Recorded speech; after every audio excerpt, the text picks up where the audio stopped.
Fort Lawton, outside Discovery Park in Magnolia, a staging center and a prisoner of war camp during World War II, and listed for closure in 2005 by the U.S. Army, is a quiet place today, except when people are talking about its future. We want to hear what you have to say. I am really excited. This is not a not in my backyard objection. This is a not in my park objection. So we are here to have another discussion of the Fort Lawton redevelopment plan. The city of Seattle began its work to develop this 34-acre site into housing at the Army's request back in 2008. But the recession and legal challenges that forced the city into an extensive environmental review effectively put this project on the shelf.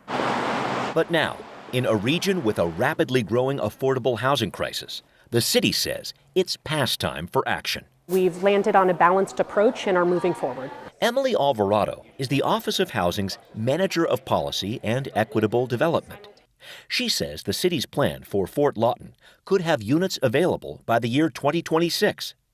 That would include about 85 supportive housing units for homeless seniors who would be connected to on-site services.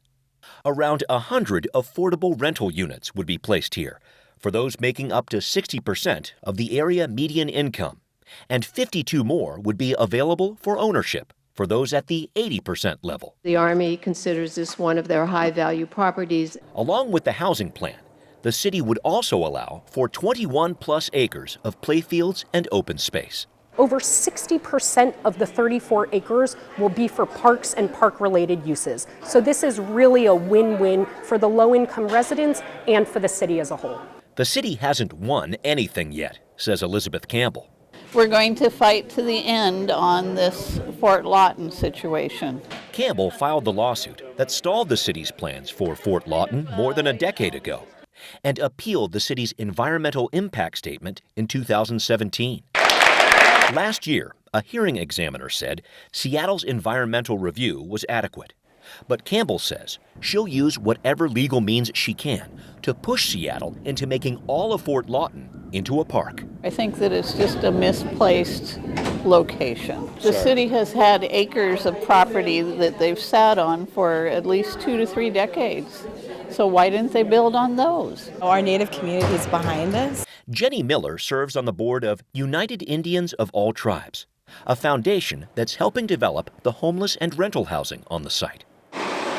She says with Native Americans and Alaskan Natives becoming homeless at a higher rate than any other ethnicity in King County, providing the 230-plus units planned here will make a difference. Someone needs to marshal a response to the homeless, crisis that's in Seattle. In whatever little way that we can do that and move that forward, I feel we should work together to do that.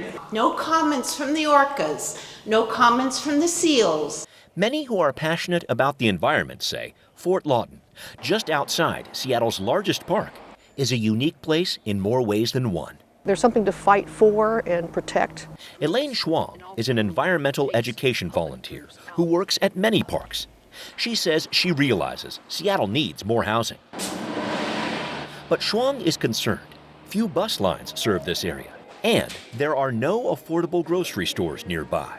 Plus, she says, the Fort Lawton development could impact an important link for great blue herons and other wildlife, trying to move between Discovery Park and the waters of the Ballard Locks. In the long run of paving things and turning things into development, anytime we can protect bits that are contiguous to each other, that extend a piece, we're doing a better job for wildlife. Schwang says regardless of the outcome, the wild creatures who call Fort Lawton home will adapt and survive.